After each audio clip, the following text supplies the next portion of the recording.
据美媒报道，美国国会参议院多数党领袖民主党参议员舒默最近还表态称，他计划最早在本周二就瘦身版的对华竞争法案进行初步表决。瘦身版的对华竞争法案源自美国创新与竞争法案，该法案旨在增强美国在关键技术、产业等领域的竞争力，因其竞争指向之明确、涉及领域之广、计划拨款之多，可谓近年来各类涉华法案之首，曾被称为对华战略竞争总剧本。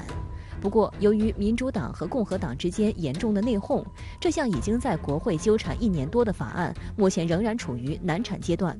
相关谈判一直陷入僵局，因此舒默决定在美国国会休会前，把这个法案中有关芯片补贴的那部分内容单独拎出来投票通过。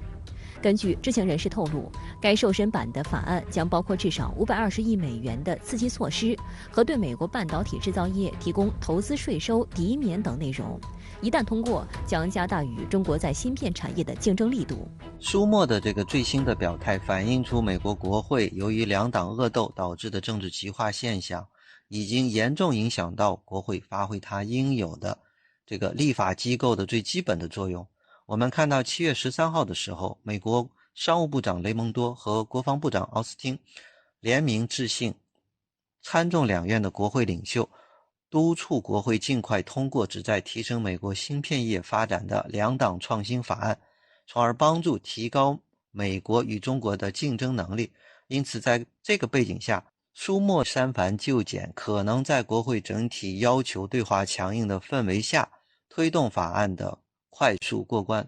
由于这项法案本质上是对特朗普政府时期一系列对华围堵、打压、遏制措施的法制化，也就是形成了法律文本和条文，规范和约束对华行为，那么它对中美关系的这个负面影响是不言而喻的。美国外交学者7月13日发表题为《减免关税对美中关系有帮助吗》的评论文章指出，拜登政府认为取消部分附加关税主要是为了回应美国国内对高物价的不满，特别是面临年底中期选举的压力，但拜登政府仍然犹豫不决，生怕被解读为向中国示弱。目前政治环境下，华盛顿即使对中国政策的适度改变都可能遭到强烈质疑。对华削减关税政策迟迟不能落地的根本原因是美方还在算计此举的成本和收益。拜登政府在中期选举年削减对华关税，会被共和党攻击为对华软弱和屈膝投降。维持高关税则可能恶化当前美国国内的高通胀形势，使得出现经济衰退的概率变得更大。由于拜登总统民意支持率现在已经跌至了新低，他将被迫做出选择，在放松部分涉及民众日常生活消费品关税的同时，在科技等领域强化出口管制，可能是他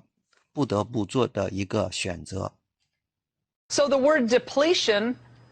is just becoming too common for Americans to hear these days. Our finances are being depleted, our weapons are being depleted, our artillery stockpiles, our oil is being depleted from the strategic petroleum reserves. Our spirit is being depleted by this administration.